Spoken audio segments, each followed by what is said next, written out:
आया। तो चलो देखते हैं सीबीएसई क्लास 10 साइंस के chapter number 2 acid basis and salt की जो एक्सरसाइज क्वेश्चन है उसके क्वेश्चन नंबर 14 का आंसर। यहाँ पे क्वेश्चन नंबर 14 है क्या? तो सवाल नंबर 14 है that what is the neutralisation reaction, give two example.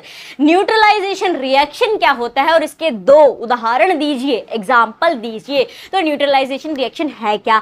Acid basis and salt का एक्सप्लेनेशन जो वीडियो है उसमें इस पे आराम से हमने बात की थी कि ये है क्या, बना कैसे, क्यों पर्टिकुलर रिएक्शन को हम न्यूट्रलाइज रिएक्शन बोलते हैं। तो आई वुड रिकमेंड यू कि आप पहले वो वीडियो देखो, तो ये सवाल आपको चुटकियों में समझ में आ जाएगा। लिंक डिस्क्रिप्शन में दिया गया है। तो न्यूट्रलाइजेशन रिएक्शन क्या होता है?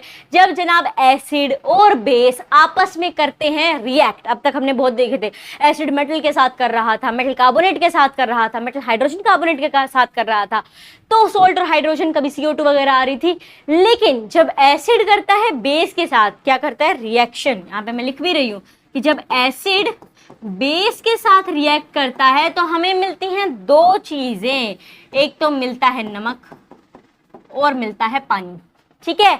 और यही है आपका न्यूट्रलाइजेशन रिएक्शन। जी हाँ, ये इक्वेशन, ये रिएक्शन ही न्यूट्रलाइजेशन रिएक्शन कहलाता है। इसे न्यूट्रलाइजेशन रिएक्शन कह क्यों रहे हैं?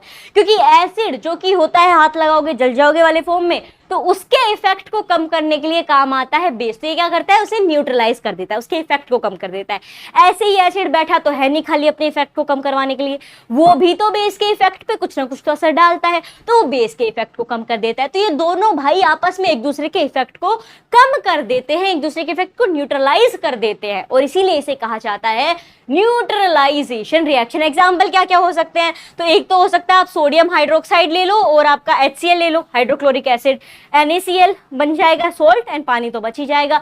NaOH के साथ आप HCl को रिएक्शन करवा रहे हो। सोडियम हाइड्रोक्साइड बेसिकली एक सोल्ट ही होता है, केमिकल फ्रॉम कॉमन सोल्ट वाले पर्टिकुलर पोर्शन में हमने उसे पढ़ा था। तो इसका आंसर आप लिखोगे that the reaction of the acid plus base gives a product salt plus water which is considered as neutralization reaction। तो ये आपकी पूरी डेफिनेशन हो गई न्यूट्रलाइजेशन रिएक्शन की। एग्जांपल की बात कर लेते हैं।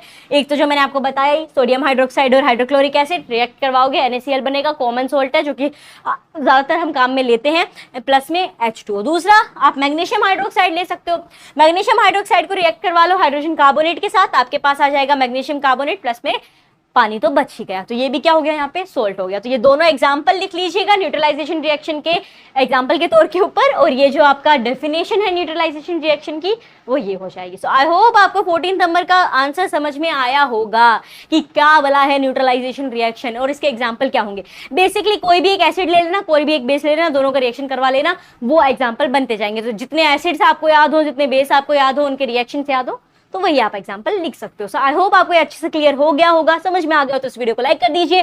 मिलते हैं एक नई वीडियो के साथ, धन्यवाद।